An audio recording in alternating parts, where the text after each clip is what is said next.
I see before me a person longing for escape. Hello everyone and welcome to Lipnox VR. Today I'm taking you into the Twilight Zone. This is a brand new Oculus Quest 2 game from Fun Train Media, and it's actually 3 games in one, kind of like the Twilight Zone TV show, a classic from 1959, one that I have seen when I was younger and ultimately really loved. So I was very excited to check out this game, well, the 3 games within this experience. I'm going to kind of talk about what's the same with all 3, and then we'll go into detail on each one of the 3 stories. First things first though, graphically, this isn't the most beautiful game I've played in the Oculus Quest 2, but it does have many scenes that looked really nice. Some textures weren't as high quality, some were. There was lots of assets that I've seen in other types of games, but that being said, everything looked really nice here, and it all fit the universe that was in. To go above and beyond with that though, the one part of the game that is very consistent throughout all 3 and very good is the sound. There is just amazing voice acting. Was considered psychological harassment.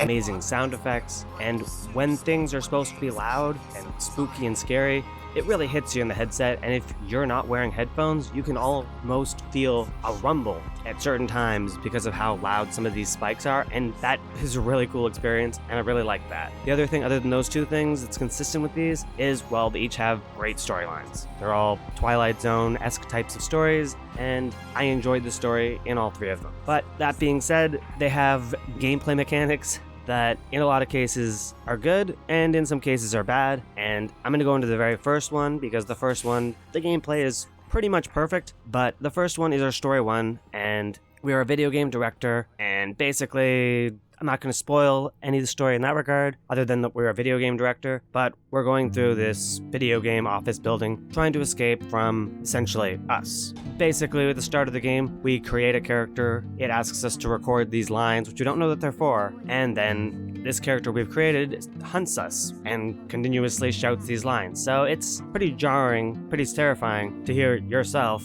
yelling at you, "I'm going to find you," and all these types of things, and that is a really cool aspect. In terms of the gameplay, other than that though, you're just sort of stealthily avoiding this guy as you go through the building trying to escape. Funny enough, the guy who does my intro has done several games, and one of them was this hide under the table from this monster kind of thing game, which is essentially a big mechanic of this. And then the other one was literally a throw bottles thing and sneak around this guy who couldn't see you, but he could hear you. This game, he can definitely see you, but if you were careful, you can sort of sneak around. I did find the stealth elements that were in the car parking garage area were a lot harder to get through because they were just big open areas, whereas when you're in the office, things are more tightly packed in. But it was a generally good story, and while I'm not a big fan of stealth, this one overall was well done, and I would definitely say story 1 is probably like an 8 out of 10. Pretty legit. Story 2 though, and this is where I kind of fell off a little bit. It starts off and you're in like an underground bunker thing, and you're just sort of this survivor guy that's looking for his daughter, and he goes out into the apocalypse basically, and everything's destroyed. There's these weird alien creature things, and you're kind of pushing through that, but this is where the title really starts to show its graphical weaknesses in a lot of areas because they're just very basic looking, and sometimes there'll be like a random can or random thing scattered amongst, but overall there's just not a lot in these levels. Once you get in the second half of this campaign, it gets a little bit better, but the starting of it just really wasn't very nice looking. There's parts that are like inside later on that I thought looked really cool, but they're not long. There's a big long opening part where you just feel like you're sort of wandering around, and the big issue, and this issue is in both story 2 and story 3, is the guns are just terrible. And with the guns being terrible, the reaction from the enemies you're shooting is also terrible. There's no proper reaction to them being shot. It just sort of seems like they slightly nudge and then they just poof. And when they poof like that, it doesn't give me very much satisfaction from killing them. And there's 3 guns that I found. One was the reloadable one that you see me using, pull the thing back, and then the other one was this machine gun that I hated using. It's very inaccurate, and as soon as it runs out of ammo, it's garbage. If you run out of ammo while you're trying to shoot things, it just kills you. You're gonna get in trouble because one hit and you're dead from these things. The other thing was this shotgun. I used it once and I was like, no thank you, and got rid of that gun. But basically, the second one, it's just a lot of drudging through things. There's very little voice acting, and you have these newspaper things, sure, you can look at, but I just found that for story 2, it ended nicely, but it was suffering to get through it. And for that, I would definitely say that one big issue is very clear with this kind of game. There is a lot of the game that seems like filler. Seems like they're just extending the game for the sake of extending the game because they felt it wasn't long enough. And you just get bored of parts. Things feel tedious. And I feel like if things were shortened and cut up a little bit better, Story 2 would be,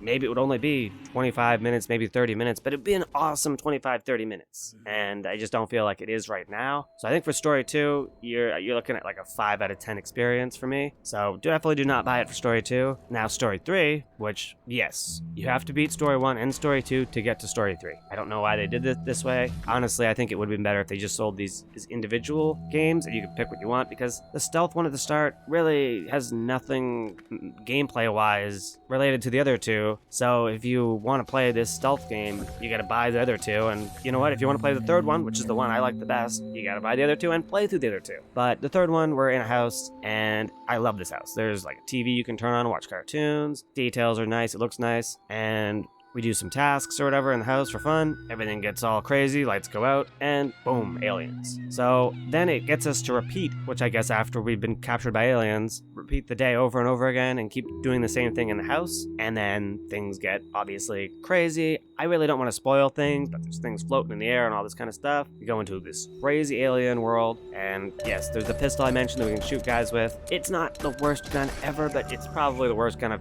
used in VR ever.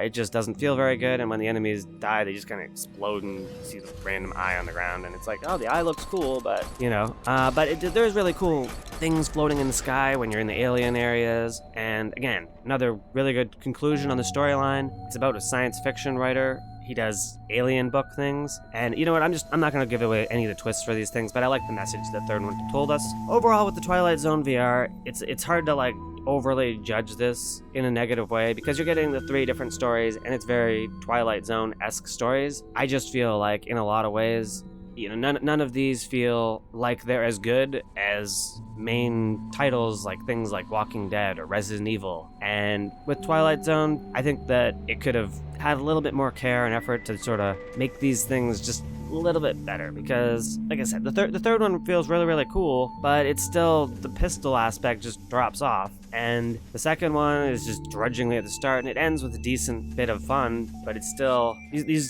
none of these types of experiences are stuff that I go and say, look at the Oculus Quest storefront and say, this is a must-have game. Even if you love the Twilight Zone, this is a fun novelty kind of game that you want to play because you're interested in this Twilight Zone and you want to play through the stories. I don't know how much it's going to cost, but it does come out on July 14th, which is, I guess if you're watching this video, it's today because that's when the video comes out. But the Twilight Zone VR was a fun experience to go through. I'm super thankful that Fun Train Media let me play this and go through it and experience it, because you know what, I didn't want to miss out on it because it looked like a really cool experience. When I got asked to cover it, I was like, yes, please. But that being said, my hype levels were a little bit too high, and at the end, when I finished this whole thing, I'm like, yeah, this is probably like a 7 out of 10 experience. Not amazing, it's not terrible, but it's probably not worth buying. Anyways, thank you guys so much for watching this video. If you like VR content or want to watch videos like this in the future, don't forget to hit that subscribe, the like, and honestly, the bell will make sure you're never going to miss a future video. I'm out of here. Keep it real.